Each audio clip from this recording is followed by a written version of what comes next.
ফটোশপের আজকের এই ভিডিওতে আমরা খুব একটা সিম্পল ট্রিক শিখবো এবং এই ট্রিক্সটা কাজে লাগিয়ে কিন্তু আপনি আপনার ছবিকে খুবই সুন্দর হইতে বিভিন্ন শেপের ভিতর কনভার্ট করতে পারবেন এবং বিভিন্ন পোস্টার ডিজাইনের ক্ষেত্রে অ্যাপ্লাই করতে পারবেন।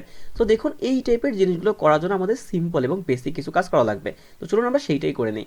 সো এইটা করার জন্য ফার্স্ট অফ অল আপনি যে কাজটা করবেন সেইটা হলো জাস্ট এই টুলবার সেকশন থেকে আপনি এখানে একটা শেপ টুল সিলেক্ট করবেন। সো দেখুন আমি এখানে রেক্টেঙ্গেল টুলটাকে সিলেক্ট করলাম এবং সিম্পল আপনি কি করবেন একটা রেক্টেঙ্গেল আপনি ড্র করবেন। লাইক ধরুন আমি এখানে এইটুকু রেক্টেঙ্গেল ড্র করলাম।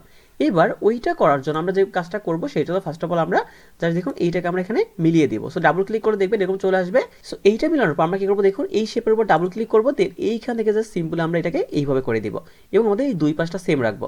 তাহলে আমাদের কি হলো দেখুন আমাদের কিন্তু এইটুকু কাজ কমপ্লিট। বা আপনি কিন্তু এখানে চাইলে যে কোনো শেপ ড্র করতে পারেন, আপনি চাইলে কিন্তু সার্কেল বা আপনি যে কোনো ধরনের পেন টুল দিয়ে কিন্তু শেপ ড্র করে আপনি আপনার ইমেজকে মাস্কিং করতে পারেন। সো এইটুকু আসার পর আপনি যে কাজটা করবেন জাস্ট সরাসরি ফাইল থেকে আপনি চলে যাবেন প্লেস এমবেডেডে এবং এইখান থেকে আপনি আপনার ইমেজটাকে সিলেক্ট করবেন। সো জাস্ট ইমেজের উপর ডাবল ক্লিক করলে দেখবেন ইমেজটা চলে আসবে। তো চলে আসার পর আপনি কি করবেন এই ইমেজটাকে জাস্ট এই ছবির সাথে একটু অ্যাডজাস্ট করা ট্রাই করবেন। সো জাস্ট সিম্পলি কি করবো আমি এটাকে একটু ছোট করে ফেললাম। ছোট করে আমি কি করতে পারি দেখুন এইটাকে জাস্ট আমরা এইভাবে করে রাখতে পারি। সিম্পল রাখলাম, আমরা রাখার পর জাস্ট এন্টার বাটন প্রেস করলাম। এবার আমরা লেয়ার সেকশনে গিয়ে জাস্ট এই ইমেজটাকে ডুপ্লিকেট করবো এবং এই যে নিচে যে ইমেজটা আছে সেই ইমেজটাকে কি করবো আমরা কিবোর্ড থেকে অল্টার প্রেস করে নিচের শেপটার সাথে মাস্কিং করে ফেলবো এবং উপরের শেপটা সিলেক্ট করবো।